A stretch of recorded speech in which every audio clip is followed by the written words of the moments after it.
ಜೈ ಬಾಬಾ ಸ್ವಾಮಿ. ಹಿಮಾಲಯದ ಸಮರ್ಪಣಾ ಯೋಗ ಭಾಗ 1, ಸಂಚಿಕೆ 38, ಪುಟ ಸಂಖ್ಯೆ 229. ಇವತ್ತಿನ ಗ್ರಂಥ ಪಠಣವನ್ನು ಗುರುವಂದನೆಯೊಂದಿಗೆ ಪ್ರಾರಂಭ ಮಾಡೋಣ. ಓಂ ಗುರುರ್ ಬ್ರಹ್ಮ ಗುರುರ್ ವಿಷ್ಣು ಗುರುರ್ ದೇವೋ ಮಹೇಶ್ವರಃ ಗುರುರ್ ಸಾಕ್ಷಾತ್ ಪರಬ್ರಹ್ಮ ತಸ್ಮೈ ಶ್ರೀ ಗುರುವೇ ನಮಃ. ತಸ್ಮೈ ಶ್ರೀ ಗುರುವೇ ನಮಃ. ತಸ್ಮೈ ಶ್ರೀ ಗುರುವೇ ನಮಃ. ನಾನು ಎಂಬ ಅಸ್ತಿತ್ವವು ಪ್ರತ್ಯೇಕ ಶರೀರದಲ್ಲಿ ಅಂಟಿಕೊಂಡಿರುವ ಒಂದು ಪ್ರಿಯವಾದ ಬಂಧನವಾಗಿದೆ. ಈ ನಾನು ಎಂಬ ಭಾವನೆಯು ಒಂದು ಭ್ರಾಂತಿಯಷ್ಟೇ. ಇದನ್ನು ಆತ್ಮ ದೇಹವನ್ನು ಬಿಟ್ಟು ಹೋದ ಮೇಲೆ ಅರ್ಥ ಮಾಡಿಕೊಂಡರೆ ಯಾವುದೇ ಪ್ರಯೋಜನವಾಗುವುದಿಲ್ಲ. ಇದರ ಅರ್ಥ ಒಬ್ಬ ತನ್ನ ಶರೀರದ ಭಾವವನ್ನು ಬಿಟ್ಟಾಗ ಮಾತ್ರ ಆತ್ಮಜ್ಞಾನವನ್ನು ಸಾಧಿಸಲು ಸಾಧ್ಯ. ಇದು ಅವನು ದೇಹತ್ಯಾಗ ಮಾಡುವ ಮುನ್ನ ಆಗಬೇಕು. ಇಲ್ಲದಿದ್ದರೆ ಗುರು ಸಾನ್ನಿಧ್ಯ ಸಿಕ್ಕಿದರೂ ಆತ್ಮಜ್ಞಾನ ದೊರಕಿದರೂ ಅವನು ಜನ್ಮಾಂತರಗಳಲ್ಲಿ ಅಲೆದಾಡುತ್ತಲೇ ಇರಬೇಕಾಗುತ್ತದೆ. ಒಬ್ಬ ತನ್ನ ದೇಹವನ್ನು ತ್ಯಾಗ ಮಾಡುವ ಮುನ್ನ ತನ್ನ ಶರೀರದ ಭಾವವನ್ನು ಅಧ್ಯಯನ ಮಾಡಬೇಕು. ಹಾಗಿದ್ದರೆ ಮಾತ್ರ ಅವನಿಗೆ ತನ್ನ ಶರೀರದ ಭಾವವನ್ನು ಬಿಡಲು ಸಾಧ್ಯ. ಇದು ಯಾವ ರೀತಿ ಎಂದರೆ, ಒಂದು ವೃಕ್ಷದ ಅನುಗ್ರಹದಿಂದ ಒಂದು ಒಳ್ಳೆಯ ಬೀಜವನ್ನು ಒಂದು ಭೂಮಿಯು ಪಡೆದಾಗ ಆ ಬೀಜವನ್ನು ಯಾವಾಗ ಮೊಳಕೆಯೊಡೆಸಿ ಬೆಳೆಸಬೇಕು ಎಂಬುದು ಆ ಭೂಮಿ ತೀರ್ಮಾನ ಮಾಡುವ ಹಾಗೆ. ಆ ಬೀಜ ಕೂಡ ದೊಡ್ಡ ವೃಕ್ಷವಾಗಿ ಬೆಳೆಯಬಹುದಾದ ಸಾಧ್ಯತೆಯನ್ನು ತನ್ನೊಳಗಿಟ್ಟುಕೊಂಡಿರುತ್ತದೆ. ಆದರೆ ಅದು ಅದರ ಹೊರಪೊರೆಯನ್ನು ಕಳಚದೆಯೇ ಮೊಳಕೆಯೊಡೆಯಲು ಸಾಧ್ಯವಿಲ್ಲ. ಹಾಗೆಯೇ ಅದು ತನ್ನ ಕವಚವನ್ನು ತೊರೆದು ಯಾವಾಗ ಅಂಕುರಿಸಿ ಹೊರ ಬರಬೇಕೆಂಬುದನ್ನು ಆ ಭೂಮಿಯ ಸ್ಥಿತಿಯು ನಿರ್ಧರಿಸುತ್ತದೆ. ಒಂದು ವೃಕ್ಷ ಬೀಜವನ್ನೇಕೆ ಕೊಡುತ್ತದೆ ಎಂದರೆ, ಕೊಡುವುದೇ ಅದರ ಸ್ವಭಾವವಾಗಿರುತ್ತದೆ.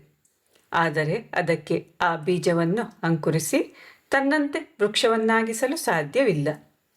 ತನ್ನನ್ನು ವೃಕ್ಷವನ್ನಾಗಿ ಮಾರ್ಪಾಡು ಮಾಡಿಕೊಳ್ಳುವುದು, ಆ ಕ್ರಿಯೆಯು ಯಾವ ಸಮಯದಲ್ಲಾಗಬೇಕು ಎಂಬುದನ್ನು ಆ ಬೀಜ ನಿರ್ಧರಿಸಬೇಕಾಗುತ್ತದೆ. ಈ ವಿಷಯದಲ್ಲಿ ಆ ವೃಕ್ಷ ಆ ಬೀಜವನ್ನು ಒತ್ತಾಯ ಮಾಡುವಂತಿಲ್ಲ. ಆತ್ಮಜ್ಞಾನವನ್ನು ಪಡೆಯುವ ವಿಷಯದಲ್ಲೂ ಹಾಗೆಯೇ. ಆತ್ಮಜ್ಞಾನವನ್ನು ಪಡೆಯುವುದು ಹಾಗೂ ಆತ್ಮಜ್ಞಾನವನ್ನು ಪಡೆದು ಅದರ ಆಚರಣೆಯನ್ನು ಮಾಡುವುದು ಬೇರೆ ಬೇರೆ ವಿಷಯಗಳಾಗಿವೆ.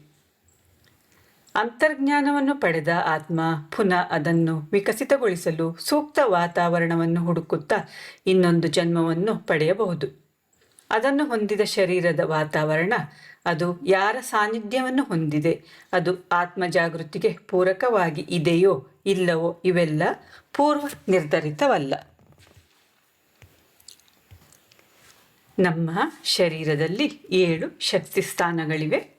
ಒಬ್ಬ ಸಾಧಕನು ಈ ಶಕ್ತಿ ಸ್ಥಾನಗಳನ್ನು ಕ್ರಿಯಾಶೀಲಗೊಳಿಸಬೇಕು. ಆ ನಂತರವೇ ಚೈತನ್ಯ ಶಕ್ತಿಯನ್ನು ಇಡೀ ಶರೀರದಲ್ಲಿ ಹರಿದಾಡುವಂತೆ ಮಾಡಲು ಸಾಧ್ಯ. ಇದನ್ನು ಅರ್ಥ ಮಾಡಿಕೊಳ್ಳುವ ಮೊದಲು ನೀನು ಮಾನವ ಜನ್ಮದ ರಹಸ್ಯವನ್ನು ತಿಳಿಯುವುದು ಅತ್ಯಂತ ಅವಶ್ಯಕ. ಒಂದು ಪವಿತ್ರ ಆತ್ಮಲೋಕವೆಂಬುದಿದೆ. ಎಲ್ಲ ಆತ್ಮಗಳು ಈ ಭೂಲೋಕಕ್ಕೆ ಅಲ್ಲಿಂದಲೇ ಬರುತ್ತವೆ.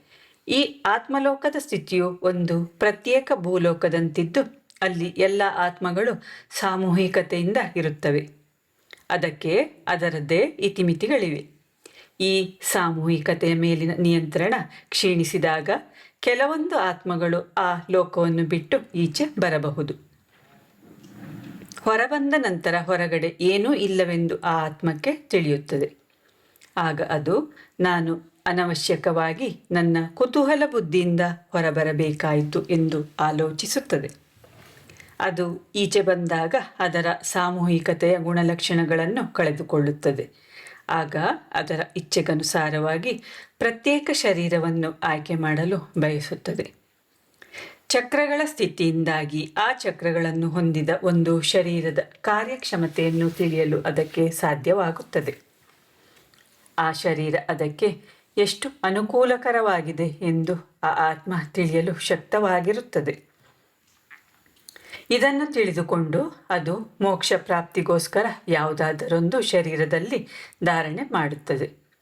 ಅದು ಯಾವ ಶರೀರದೊಂದಿಗೆ ಜನ್ಮ ತಳೆಯುತ್ತದೆ ಎಂಬುದು ಆ ತಂದೆ ತಾಯಿ ಯಾವ ಸಂದರ್ಭದಲ್ಲಿ ಒಂದಾಗುತ್ತಾರೆ, ಅವರಿಬ್ಬರ ತೇಜಸ್ಸಿನ ಮಂಡಲ ಹೇಗಿದೆ, ಅವರ ವೈಚಾರಿಕ ಹಾಗೂ ಮಾನಸಿಕ ಸ್ಥಿತಿ ಹೇಗಿದೆ, ಇವೆಲ್ಲಕ್ಕನುಸಾರವಾಗಿ ಅದರ ಜನ್ಮ ನಿರ್ಮಿತಗೊಳ್ಳುತ್ತದೆ. ಅವರಿಬ್ಬರು ಕೇವಲ ಬಯಕೆಯಿಂದ ಒಂದಾಗಿದ್ದರೆ ಅವರಿಬ್ಬರ ಪ್ರಭೆ ಬರೇ ದೈಹಿಕ ಸ್ತರದಲ್ಲಿ ಇರುತ್ತದೆ. ಅವರಿಬ್ಬರು ಆತ್ಮೀಯ ಭಾವನೆಯಿಂದ ಒಂದಾಗದಿದ್ದರೆ ಅವರ ದಿವ್ಯ ಪ್ರಭೆ ಆತ್ಮದ ಹಂತದಲ್ಲಿರುತ್ತದೆ. ಅವರಿಬ್ಬರು ಯಾವುದೋ ಆಧ್ಯಾತ್ಮಿಕ ಪುಣ್ಯ ಆತ್ಮವನ್ನು ಆಮಂತ್ರಿಸುವ ದೃಷ್ಟಿಯಿಂದ ಒಂದಾಗಿದ್ದರೆ ಅವರ ದಿವ್ಯ ಪ್ರಭೆ ಉಚ್ಚ ಸ್ಥಿತಿಯಲ್ಲಿರುತ್ತದೆ. ಈ ರೀತಿಯಾಗಿ ಅವರಿಬ್ಬರ ತೇಜಸ್ಸಿನ ಮಂಡಲದ ಪ್ರಭಾವ ಅವರ ಉದ್ದೇಶಕ್ಕನುಸಾರವಾಗಿ ಇರುತ್ತದೆ. ಆ ಪ್ರಭೆ ಅವರಿಬ್ಬರ ಜೀವನದ ಮೇಲೆ ಹಾಗೂ ಗರ್ಭಧಾರಣೆಯ ಮೇಲೆ ಪ್ರಭಾವ ಬೀರುತ್ತದೆ. ಈ ರೀತಿಯಾಗಿ ಪಿಂಡವು ಗರ್ಭಧಾರಣೆ ಹೊಂದಿ ಆತ್ಮವು ಆ ಸ್ಥಿತಿಯಲ್ಲಿರುವ ಶರೀರವನ್ನು ಪ್ರವೇಶಿಸುತ್ತದೆ.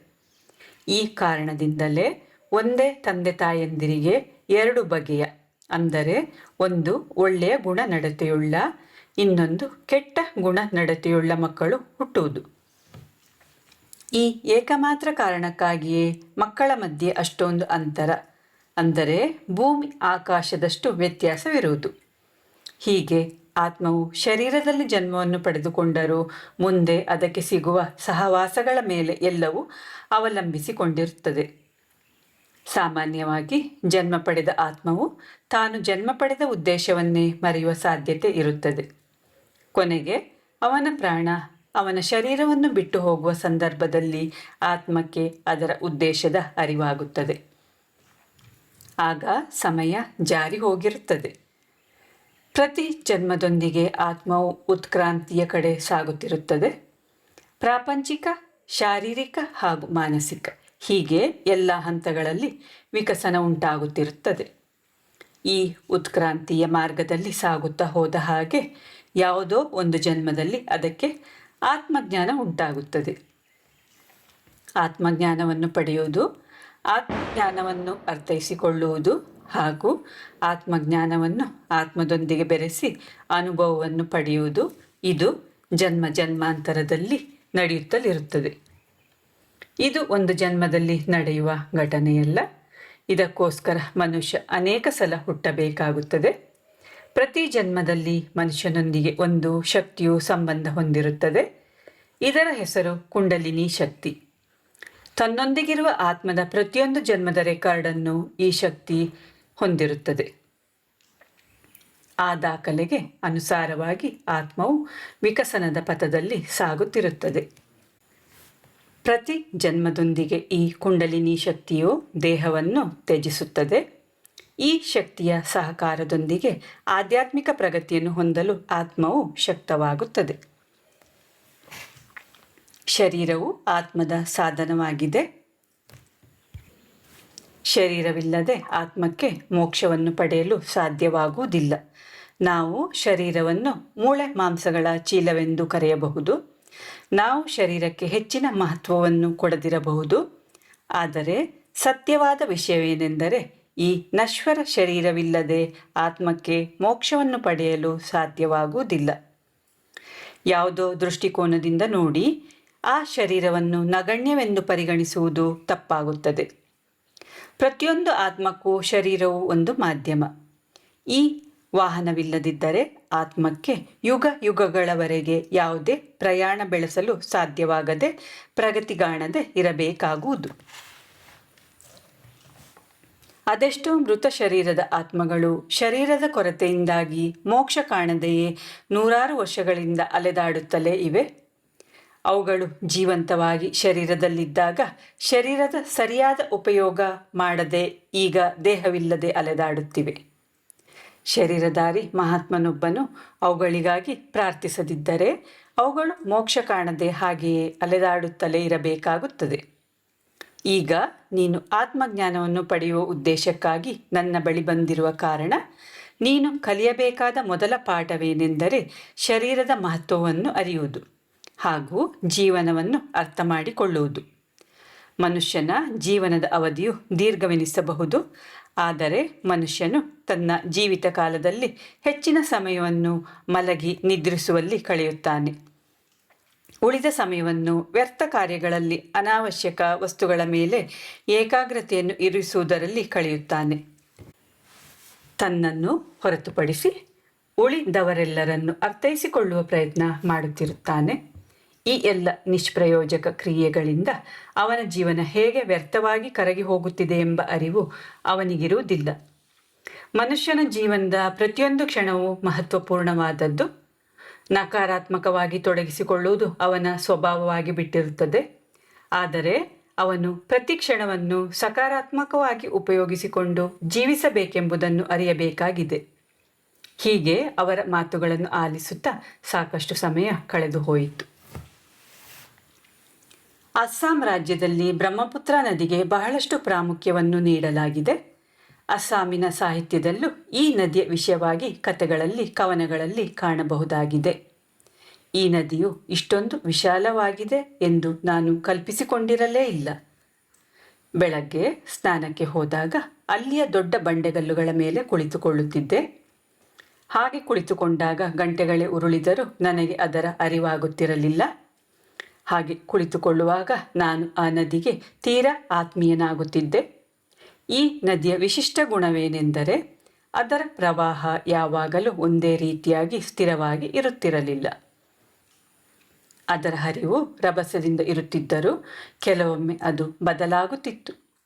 ಅದರ ನೀರು ನಿರ್ಮಲವಾಗಿ ಮಂಜಿನಂತೆ ತುಂಬ ತಣ್ಣಗಿರುತ್ತಿತ್ತು. ಅಲ್ಲಿನ ವಾತಾವರಣ ತುಂಬ ತಂಪಾಗಿರುತ್ತಿತ್ತು. ಈ ನದಿಯ ತಾಂಬಾಣ ಎಷ್ಟು ಅಗಲವಾಗಿತ್ತೆಂದರೆ ಅದರ ಇನ್ನೊಂದು ದಡ ಕಾಣಿಸುತ್ತಿರಲಿಲ್ಲ. ಅದು ಅಷ್ಟೊಂದು ವಿಶಾಲವಾದ ಮಡುವನ್ನು ಹೊಂದಿದ್ದರೂ ನೀರಿನ ಹರಿಯುವಿಕೆಯಲ್ಲಿ ಬಹಳಷ್ಟು ರಭಸವಿತ್ತು. ನಾನು ಸ್ನಾನ ಮಾಡಿ ಗುರುದೇವರ ಕುಟೀರಕ್ಕೆ ಹೋದೆ. ಗುರುದೇವರಿಗೆ ಯಾವುದೇ ನಿಶ್ಚಿತ ದಿನಚರಿ ಇರಲಿಲ್ಲ. ಕೆಲವೊಮ್ಮೆ ಧ್ಯಾನದಲ್ಲಿ ಮಗ್ನರಾಗುತ್ತಿದ್ದರು, ಇನ್ನು ಕೆಲವೊಮ್ಮೆ ಮಾತಿನಲ್ಲಿ ತೊಡಗುತ್ತಿದ್ದರು. ಈ ದಿನ ನಾನು ಇಲ್ಲಿಗೆ ಬಂದಾಗ ಗುರುದೇವರು ಕುಟೀರದಲ್ಲಿ ಧ್ಯಾನ ಮಾಡುತ್ತಿದ್ದರು. ನಾನು ಅವರನ್ನೇ ನೋಡುತ್ತಾ ಕುಳಿತೆ. ಅವರು ಬಾಳೆ ಎಲೆಗಳನ್ನು ಸೊಂಟಕ್ಕೆ ಕಟ್ಟಿಕೊಂಡಿದ್ದರು. ಬೇರೆ ಯಾವುದೇ ಬಟ್ಟೆ ಅವರ ಮೈ ಮೇಲೆ ಇರಲಿಲ್ಲ. ಅವರ ದೇಹ ಕಪ್ಪಾಗಿ ಕ್ಷೀಣಿಸಿದಂತೆ ತೋರುತ್ತಿತ್ತು. ಪ್ರತಿಯೊಂದು ಎಲುಬು ಎದ್ದು ಕಾಣುತ್ತಿತ್ತು. ಈ ಮುಪ್ಪಾದ ದೇಹದಲ್ಲಿ ಅವರ ಮುಖ ಮಾತ್ರ ಬಹಳ ಶಾಂತತೆಯಿಂದ ಕೂಡಿತ್ತು. ಅವರ ಸುತ್ತಲೂ ಶಕ್ತಿಗಳು ಆವರಿಸಿದ್ದವು. ಯಾವ ಶಕ್ತಿಗಳನ್ನು ಪಡೆಯುವುದಕ್ಕಾಗಿ ಆ ದೇಹವು ದಂಡಿಸಿಕೊಂಡು ಈ ಮುಪ್ಪಿನ ಜರ್ಜರಿತ ಸ್ಥಿತಿಯನ್ನು ತಲುಪಿತ್ತೋ ಆ ಶಕ್ತಿಗಳು ಇಲ್ಲಿ ಇದ್ದವು. ಅವರ ಕ್ಷೀಣವಾದ ಶರೀರದ ಸುತ್ತಲೂ ಬಲವಾದ ದಿವ್ಯಪ್ರಭೆ ಹರಡಿತ್ತು. ನಾನು ಅವರ ದುರ್ಬಲ ಶರೀರದ ಆಚೆ ನೋಡಲು ಪ್ರಯತ್ನಿಸಿದಾಗ ಒಂದು ಬಗೆಯ ಶಕ್ತಿಶಾಲಿ ಬೆಳಕಿನ ಅನುಭವ ಉಂಟಾಯಿತು. ನಾನು ಕಣ್ಣಿನಿಂದ ನೋಡುತ್ತಿದ್ದುದೆಲ್ಲವೂ ಹೊರಗೆ ಕಾಣಿಸುವಂತಹದ್ದು ಮಾತ್ರ ಆಗಿತ್ತು. ಆದರೆ ಅಂತರ್ಮುಖಿಯಾಗಿ ನೋಡಲು ಒಬ್ಬನಿಗೆ ಒಳಗಿನ ಕಣ್ಣುಗಳು ಬೇಕು. ಒಮ್ಮೆಲೆ ಏನಾಯಿತೆಂದು ಗೊತ್ತಿಲ್ಲ. ಅವರ ನೆತ್ತಿಯಿಂದ ಅಗ್ನಿಯಂತಹ ಚಿನ್ನದ ಬೆಳಕು ಹೊರಬಂತು. ಮೆಲ್ಲ ಮೆಲ್ಲನೆ ಅದು ದೊಡ್ಡದಾಯಿತು. ಈಗ ಅವರ ನೆತ್ತಿಯಿಂದ ಹೊರಬಂದ ಬೆಳಕು ನನ್ನ ನೆತ್ತಿಯ ಭಾಗದ ಮೇಲೆ ಸುರಿಯಲಾರಂಭಿಸಿತು. ನನ್ನ ಮೇಲೆ ಅಮೃತದ ಧಾರೆಯ ಅನುಭವ ನನ್ನ ಜೀವನದಲ್ಲಿ ಪ್ರಪ್ರಥಮ ಬಾರಿ ಉಂಟಾಯಿತು. ಜೈ ಬಾಬಾ ಸ್ವಾಮಿ. ಇವತ್ತಿನ ಗ್ರಂಥ ಪಠಣವನ್ನು ಮುಕ್ತಾಯಗೊಳಿಸುತ್ತಿದ್ದೇನೆ. ಶಾಂತಿ ಪಾಠ. ಓಂ ದ್ಯೋ ಶಾಂತಿ ಅಂತರಿಕ್ಷ ಗೋಂ ಶಾಂತಿ ಪೃಥ್ವಿ ಶಾಂತಿ ಆಪಃ ಶಾಂತಿ ಔಷಧಯಃ ಶಾಂತಿ वनस्पतयः शान्ति विश्वे देवः शान्तिः ब्रह्मशान्ति सर्वगुं शान्ति शान्तिरेव शान्ति सा मां शान्तिरेधि ॐ शान्तिः शान्तिः शान्तिः सर्वरिष्टसुशान्तिर्भवतु।